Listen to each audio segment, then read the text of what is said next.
But this one specifically seemed to overnight, just no one saw it coming. Why trust a party behind closed doors to control user funds? There are some evil actors, but that doesn't mean the whole industry is evil. This partnership with FTX we did once was terrible. No, I'm kidding.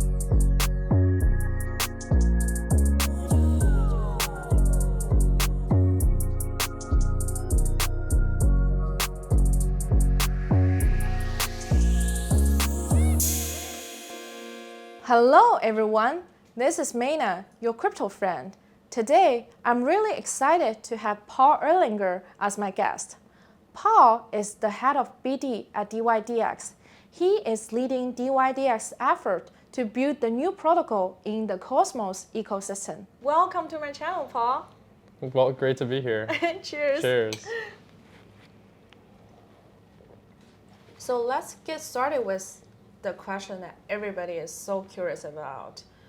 Several days ago, basically Binance announced that they will do the acquisition of FTX, but then I think yesterday, right, November 9th, they decided they wouldn't go forward with the acquisition. So the whole FTX collapse thing has impacted a lot of institutions as well as the regular users in the crypto space. As a leading DEX, what are your thoughts? What is dYdX's thoughts on this event? Yeah, well, obviously it's very unfortunate. I think a lot of people are going to suffer for this, and it's something that I think a lot of the other catastrophic events in crypto people saw coming, but this one specifically seemed to overnight just no one saw it coming. There were some rumors on Twitter of like FTX maybe being insolvent. But yeah, it's super unfortunate. I think no one thought, especially with Sam on the Bankless podcast with Eric Voorhees before that, talking about policy and Sam being so active on the Hill, no one thought this would happen. So it's pretty shocking. And obviously it was a pretty wild day at dYdX. I think generally, like most people believe that the Binance buy was kind of like a last minute try to like make things work and that it wouldn't really go through. As soon as they looked at the books, if there was like a huge hole, that Binance wouldn't take it. And I think Sam kind of needed to save face to make that announcement and be like, listen, like everything's not over yet. We have this one last option. And I think it was pretty obvious that it wouldn't go through, especially after they look at the diligence. But man, I really hope that they can find funding sometime this week and we could recover some of the funds for like all the people who had those funds locked up. And I think number one, I feel worse for the people who had their funds locked up that they can't get their funds now. The age-old story, not your keys, not your crypto. And then on top of that, I feel really bad for the industry at large, because I think we took a large step back in terms of policy, in terms of like institutional adoption, and just like general sentiment towards the cryptocurrency industry. Yeah, I know. I feel so bad because so many people got impacted in many different ways. And I think everybody was kind of hoping Binance will try to save FTX for the purpose of the industry, for the retail users. But essentially, because you mentioned the hole was too big, it was kind of impossible. So I'm also waiting for FTX or SBF to try to figure out the situation, because the people, they are innocent, and you bought so many different commercials, the arena, the Super Bowl ads to put all the people into the current situation right now. It's very irresponsible in that way. It's terrible, yeah. And there's that meme that came out at the beginning when I think the 3 arrows thing happened with CZ holding out his hand, being like, we didn't take all these sponsorships of the stadium, of the sports teams, and now we're hiring people. And I think that rings true. Same with dYdX. We didn't really go for the huge advertisements and huge sponsorships. We're just heads down building the best product. And I think we can talk about this in a second, that was proven even more with the non-custodial nature of DEXs and dYdX. But listen, I don't blame Binance. I think that CZ definitely hopped on an opportunity. I remember like reading like Ryan Holiday's book Conspiracy, and it seems like a conspiracy like that was just taken down overnight. But I don't blame Binance for not going forward with the deal. Like, there was a huge hole in the balance sheet. People are saying it's now like 10 to 20 billion all of a sudden, right? Where like people are like, it's 1 billion, speculating that it's 6 billion. It's just absurd that this could have gone on for so long. It was non-transparent. No one knew what was going on, and then overnight it's revealed, and yeah, it's catastrophic. It's really bad. I know, and even at the current point, we are not sure how much money is involved and how many other projects, how many parties are actually involved in this tragedy. Yeah. Yeah, it's But- really unfortunate, but Yeah, I know. I feel the same way. But now let's more talk about something has potential in the future, because a lot of people are blaming or actually realize the true value of why things need to be decentralized. The transaction data transparency, the proof of reserve things, right? What are your thoughts on this? Do you think this is the summer for the DeFi upcoming? so I don't know if it's this summer, hopefully, but I think dYdX is on a time horizon of 5 to 10 years, and I know that seems forever, but that is when we'll truly see what wins out. Like, think about the dot-com burst, right, in 2000, right? Like, we saw the major tech companies taking off 2008, 2010, and only a few survived, but yeah, you're right. Like, those are the exact tenets of DeFi, and why we think the past 2 days, while super unfortunate for the whole industry, just proves the thesis even more of why dYdX exists. And I think like the whole team is is definitely scared about the industry at large, but has never been prouder to work at dYdX. So we're just heads down building. Like, dYdX never would risk user funds because we can't. There's non-custodial, right? So everything is fully transparent, fully on chain.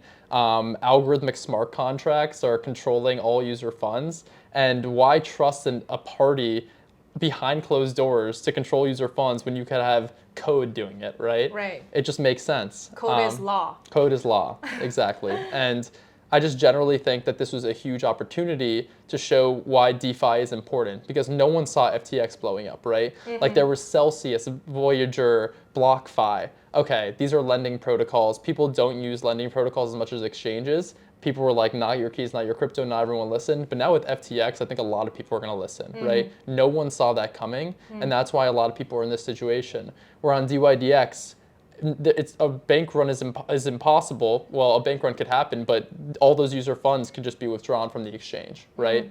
Immediately. Immediately. With the fast withdrawal, and we also have a slow withdrawal feature. But yeah, the goal is to just make dYdX into an all-stop shop for trading platform, have all of the products that FTX did, but have everything be fully transparent and on-chain with a similar throughput with the next version, which we can talk about in a little bit. Yeah, I'm really looking forward to all the new developments that dYdX is doing right now.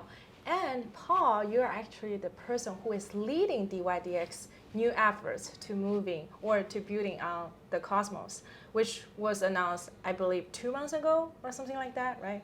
Yeah, we made the announcement, I'd say 3 or 4 months ago. Pretty much our whole team has now shifted efforts here. I've been leading a lot of the business development and partnership conversations, but we're really lucky to have such a strong engineering team, just heads down building this product. And we have an internal testnet built. Block times are amazing. We're working to build our private testnet, which should launch early in January. And then public testnet after that, and then mainnet launch. And happy to go through some of the differences are there, but the goal is to make the entire protocol as censorship resistant as possible and to truly decentralize it. So before we dig into all the technical details or the difference why you are building those new features, can you please share with us what are the main reasons why you guys decided, oh, we are moving to Cosmos? Yeah, so the technical features are kind of the reason. Right now, dYdX is decentralized. All settlement happens on-chain and everything's fully transparent. However, the order book exists off-chain in a centralized server. And the reason for that is you can think of like an AMM model like Uniswap.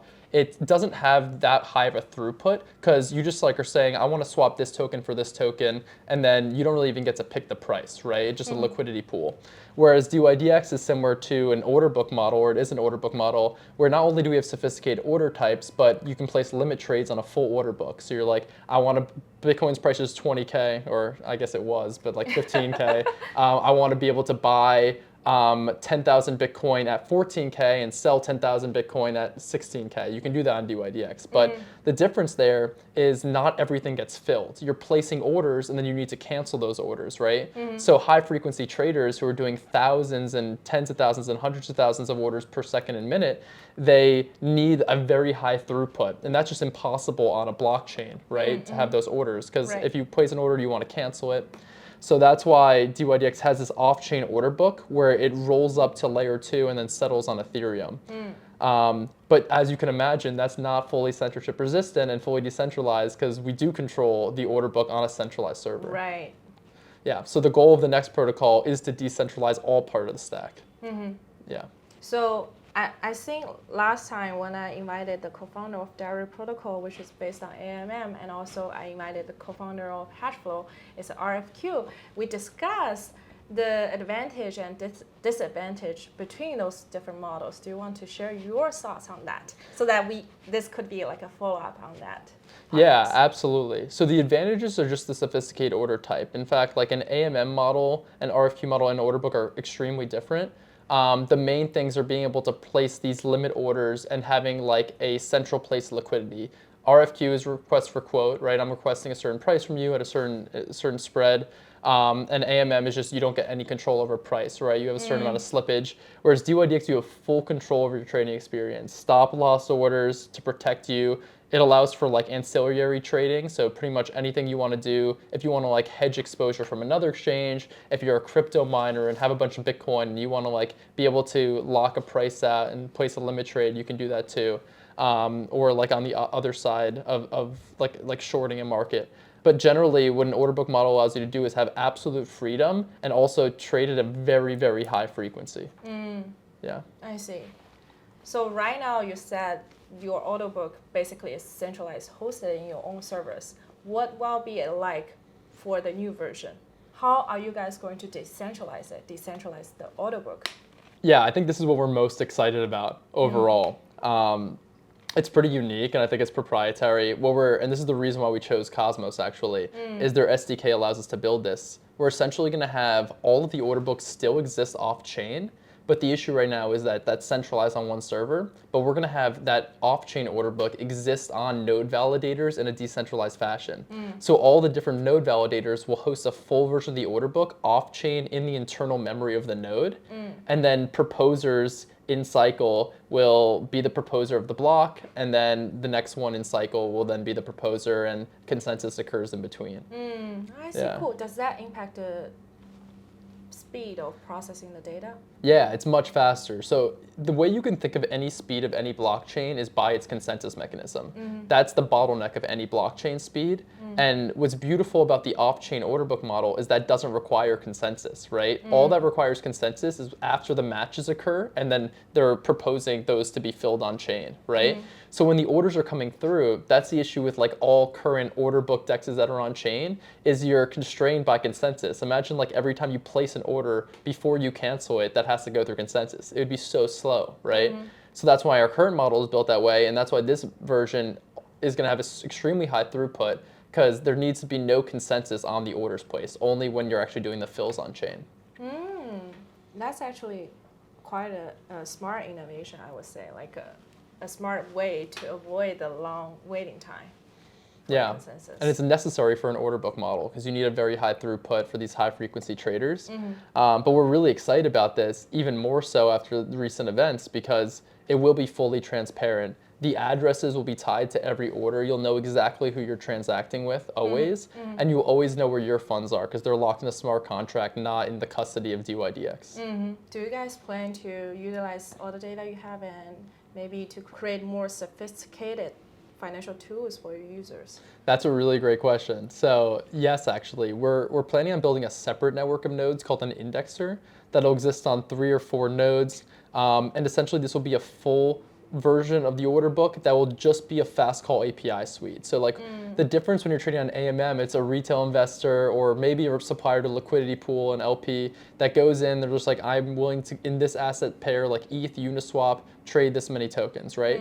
With dYdX, you have an API that you're constantly querying the order book and building algorithms. So how do we do that not off chain, but in a decentralized manner? We're going to host the API, which is all this data tooling, on a separate set of nodes called an indexer.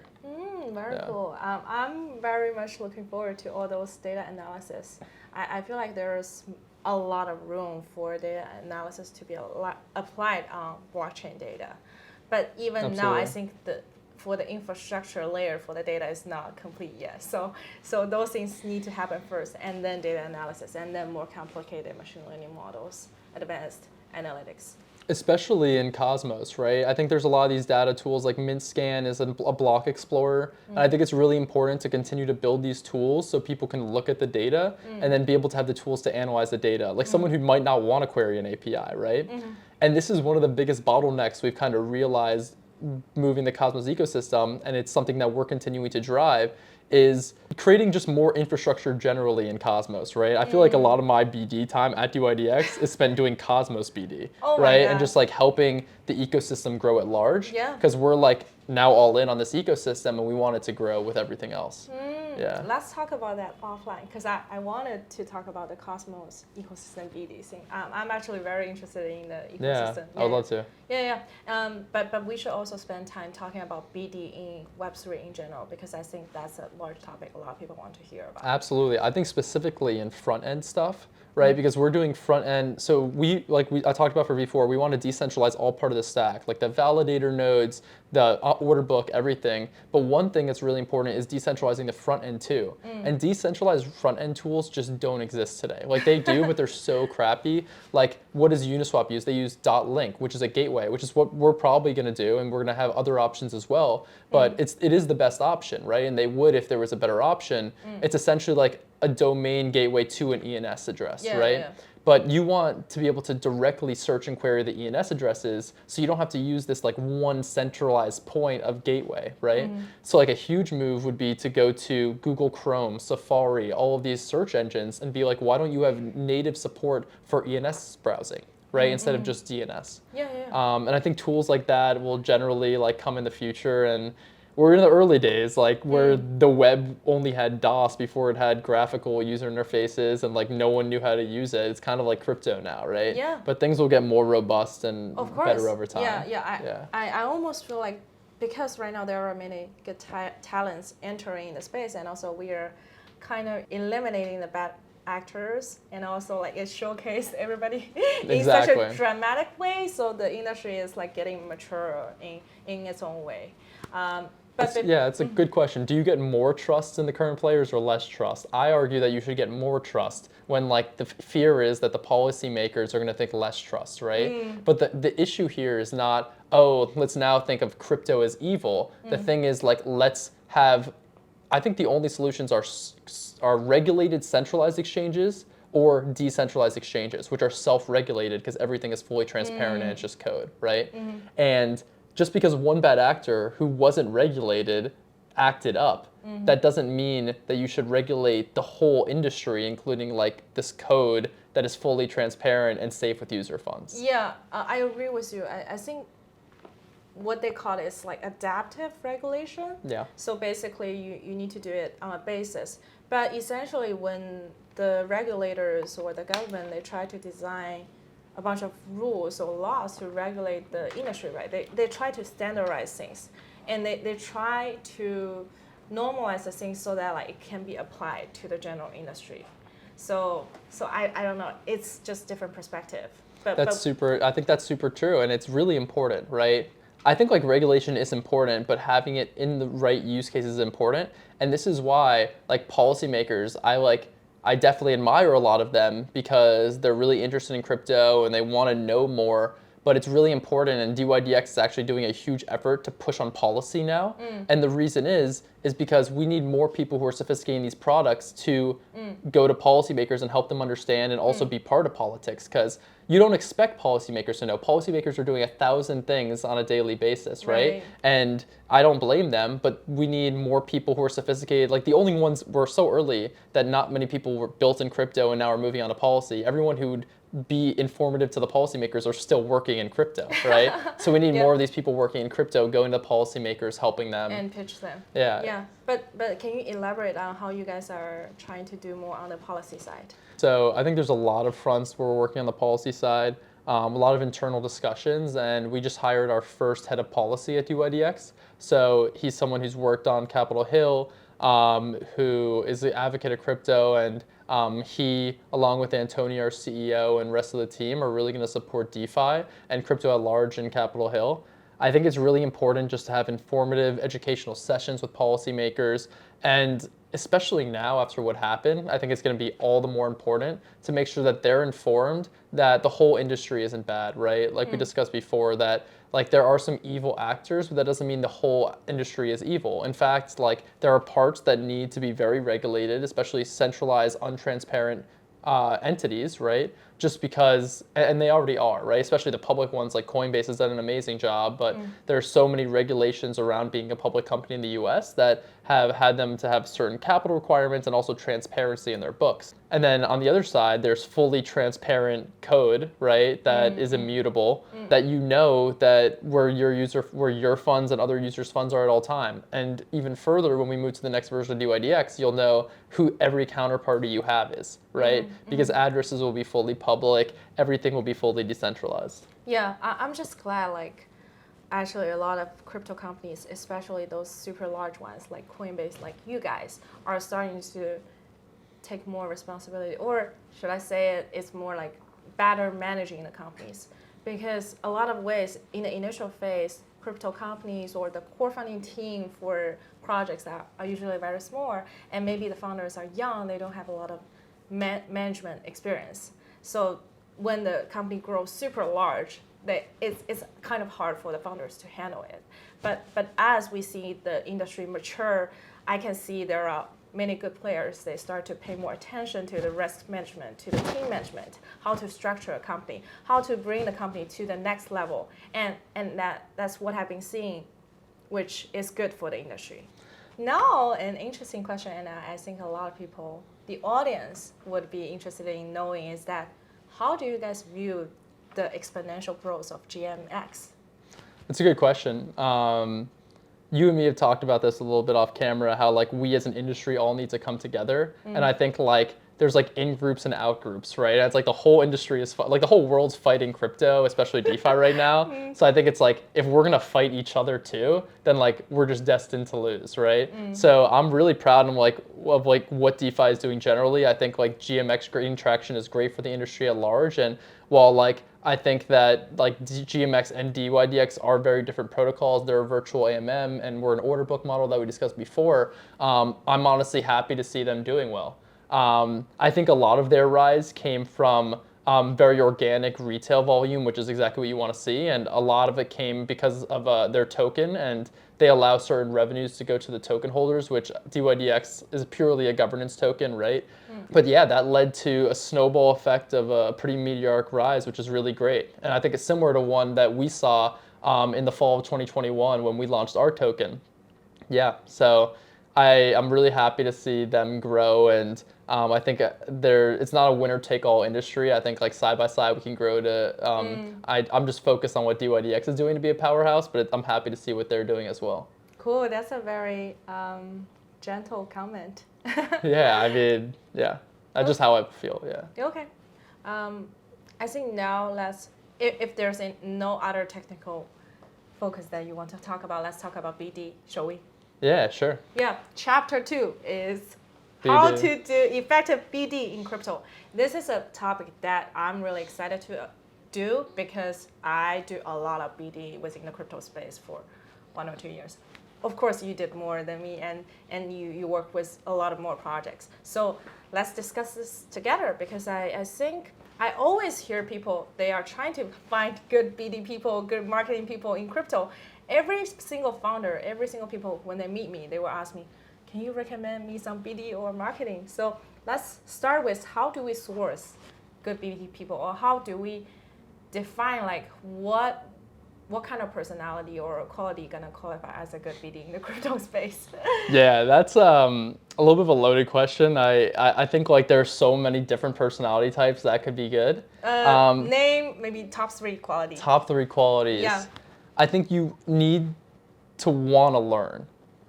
This industry is moving so fast that you not only need to be a fast learner, but you also need to like want to learn and be interested, right? Because if like you give up on learning, then you're just gonna sit with your current knowledge, and the whole industry is gonna move past you.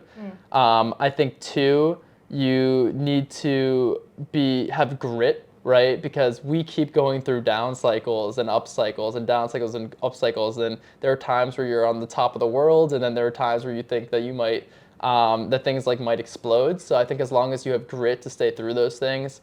And then 3, it's hope, right? I think just like hope that we can actually create a better financial system. I think like a lot of people are like, this is my job, so I'm going to say like I truly believe in the product just because I have to. But I think like a lot of the people I work with truly do believe in the product and think that we're going to build a better financial system. And I think like a lot of the people in BD, you could like sense the ones that are in it for them to win, or the ones that actually believe in the vision of crypto and DeFi. I completely agree with you. And I think for my version of answer is pretty similar, but I will shorten it. It will be like, first, you need to have a strong body. And second is strong mind.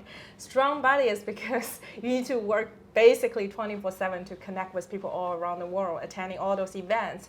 And then even you are very exhausted, you still need to do a lot of those things, right? To summary what you have learned or who you have met, like scheduling all the calls. But the strong mind is echoing what you just said. Oh, we go through a lot of ups and downs, and because you meet with so many different people, you're gonna face different attitudes, face different philosophies. Maybe people have different thoughts. So it's really important for BD or someone who has to form all those partnerships to have a strong mind. Like, I need to believe in the product that I'm building, or I need to believe in the ecosystem I'm working with or working for, whatever that is, right? Yeah, absolutely. And one thing to highlight that I strongly agree with is crypto is so global that like when I go on vacation, I just need to fully disconnect, because I feel like besides that, I'm just always on my phone, because like Singapore is awake at night, right? So there's no really end to the day. Right. And like especially crypto markets trade 24/7, right? Yes. So it's like there's always something going on. So I definitely like enjoy my time where you could like take away from the phone and be present with like everyone in your life. But you're right, like you have to have that like grit to like, you know, just like always be on. Yeah. So how often do you take vacations? That's a personal question. Yeah, it's a good question. I think maybe once every half year, so like twice a year. Yeah, for That's like a not week or bad, you know? Yeah, I try I'm to. very jealous, actually. Yeah, I don't think I have taken any like official vacations this year. And when I do, I just like try to be in nature and get offline, you know, because like that's a then good I strategy. then I can get regenerate, because sometimes you burn out if you're just 24/7 on your phone, you know. Do you take any days off during the weekend, or any like time period you say, oh, I'm just not going to work? Yeah, I try on the weekends to not work much and mostly get everything done during the week. Obviously, sometimes it seeps into the weekend, but yeah, that's it. Besides that, no, I work every weekday. Yeah. I think it's hard to not work on the weekend. Think about this weekend. Yeah, I know. Yeah, but maintaining a good work-life balance is also important. That's like one core topic I always discuss with the other like founders or core team members too, because it's so hard to maintain a work-life balance in crypto. And it's important for working better, right? Like you work smart, not hard, like not long, right? I guess I don't know exactly how to phrase it the best, but yeah, I mean you're just gonna burn out otherwise, right? Yeah. So.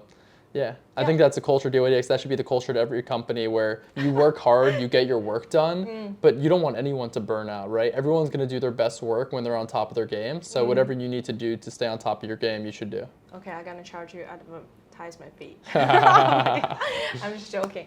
Now I mean, dYdX is probably the best company to work at in the world, just saying. Okay, I will put this in, and then I will just put one sentence down. This is definitely not what I said.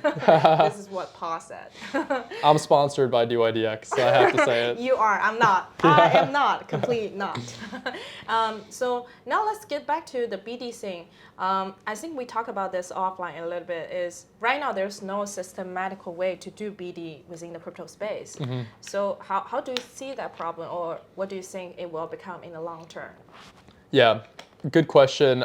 Yeah, it's hard, and I think this is true with every industry where it is a lot of connections based. Generally, if you're building a product that people are interested in, you're going to get a lot of cold messages, and like a lot of it comes through Discord, Telegram. Other members of my team will introduce me to people that want to speak. So a lot of it's organic that way.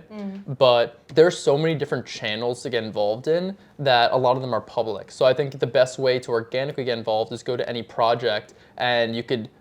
Crypto's pretty small, right? So go to any project, you could probably get in touch with someone on the team there, right? And then maybe ask them to be added to a BD community, because there are like BD communities and all of these sub communities, Cosmos, ETH, like even like DEXs within ETH, or there's so many sub communities. But you're right, like BD is definitely a relationship game, a lot of it. Not that like all of it is relationship management. There's a lot of product and project work that goes on. In fact, that's where I spend most of my time. But a lot of the relationships that are created within crypto, for better or for worse, are like obviously relationship driven. Yeah. I totally agree.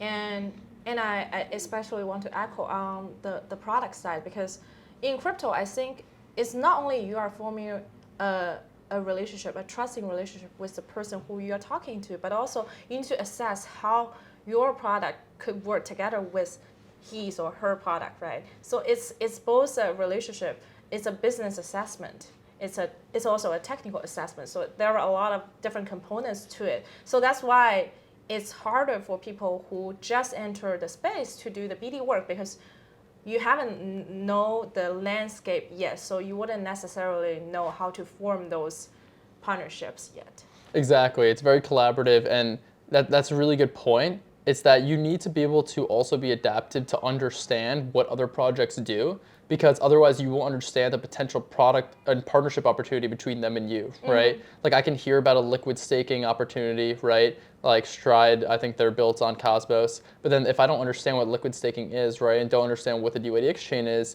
then it's really hard for me to actually see an opportunity there. So a lot of it is like understanding what they do, understanding what we do, and then see an integration. Especially in crypto that's so new and like everyone's building. Yeah. You could probably see a relationship opportunity or like a partnership opportunity in almost any two projects. Exactly. Right? And it's almost like sometimes I even need to create the need for the partnership. I would be like, oh, we are not me, but when I try to introduce two projects, right, I would say, oh, this project, they are building this SDK, so potentially you guys can work or collaborate in this way if you guys are building towards that direction. So you're predicting what the two projects are building towards. Exactly. Yeah. So that's even harder. Yeah. And you could potentially make that connection between any project, right? Yeah. 100%. That's true. So then some better than others, right? Yeah. Then essentially it comes to whether the team is solid or not. Again, it's relationship. Very true. Yeah. So do you have any advice for BDs in the space? Because obviously you are a very great BD in the space. Yeah.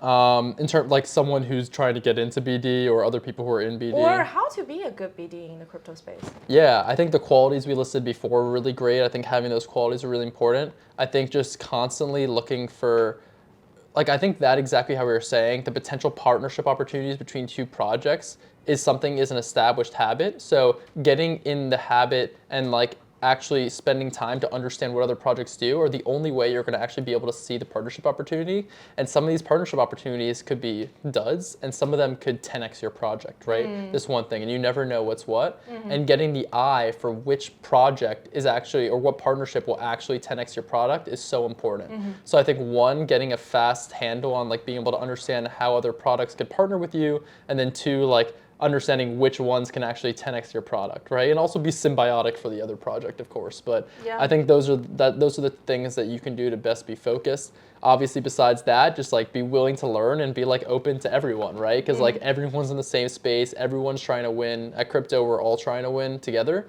So, I mean, yeah, given that, it's really important that you just stay open to everyone, right? Because yeah. For sure. We all talking about a very happy story. Now I want you to share a story where you feel like, oh, this partnership or this BD is actually not going anywhere, or you feel really frustrated about it.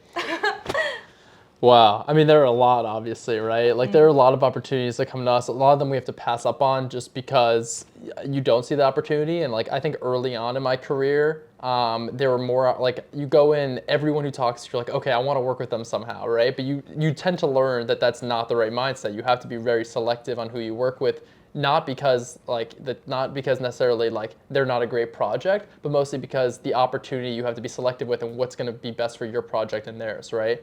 I can't think of like one specific example that went absolutely terrible, or like do I want to call anyone out, but like, yeah, I think generally like there are certain probably smaller things that we started off with that like those partnerships didn't work out for like good reason, and that like, I don't know, everyone knows failure kind of breeds excellence, right? So I think over time, like just the selection and partnership stuff got way better. Yeah, I didn't want you to name drop anybody for sure. Okay. But This partnership with FTX we did once was terrible. No, I'm kidding. okay, this will be the beginning of the video. Yeah. We've never partnered with FTX, just to clarify, yeah. I think just some of the memes being shared in the past few days was hilarious. Like, there was one with like, obviously that guy Raul Ligma who like left the Twitter offices and like kind of trolled media. Yeah. But he did another one when he was in the Bahamas and he just got fired by FTX, and he was like, I brought my husband and wife over. We just moved to the Bahamas and now they laid us all off. I thought that was hilarious. And dYdX actually, we hosted a meme competition in the past 24 hours. Where basically, like when the FTX thing happened, you just post your favorite memes about it. We gave merchandise. Oh, really? Also, huge plug, the dYdX merchandise, we're actually opening up a merch store soon, is amazing. Spent a lot of my spare time working on that and making sure everything is the best quality. I don't think you'll ever find any better merch like in crypto or outside of it. And yeah, I'm really excited for everyone to see that. We got like really cool custom backpacks partnered with Dispatch, this like techwear company. Okay. Amazing hoodies, hats, and everything. I definitely want to get a dYdX hoodie. Yeah, no, we'll get you one for sure. Yeah, and now we'll promote on Twitter. Yeah. Now I should have had you wear it today. Now this is gonna become a sponsored video, okay? Yeah. With all the dYdX hoodie. I'm just joking. Next time. The Up Only podcast is looking for a new sponsor too. I don't know if you saw. Oh yeah. Oh wow. Yeah, maybe you sponsor them with Yeah. dYdX hoodie and backpack. Yeah. So the last part for this podcast, and every single else people will do that too, is you have to share a fun fact about yourself. Wow. Well, there's many, right? No. One particular one.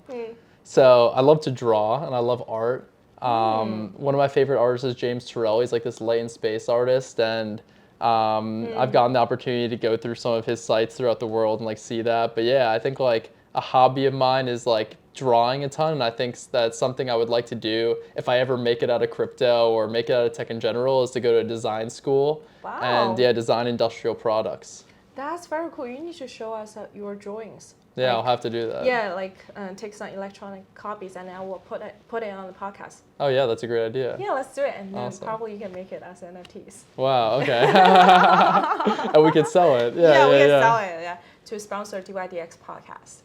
And they could also buy the dYdX merch, which I designed. Yeah, exactly. This is a whole like ecosystem. Yeah, Okay, yeah. We just design it. Yeah. Yeah. Thank you it again was a for pleasure. joining, Paul. Yeah. Really looking forward to future collaborations, and all the best with dYdX development. Thanks so much. Yeah, it was a pleasure. Yep. Awesome.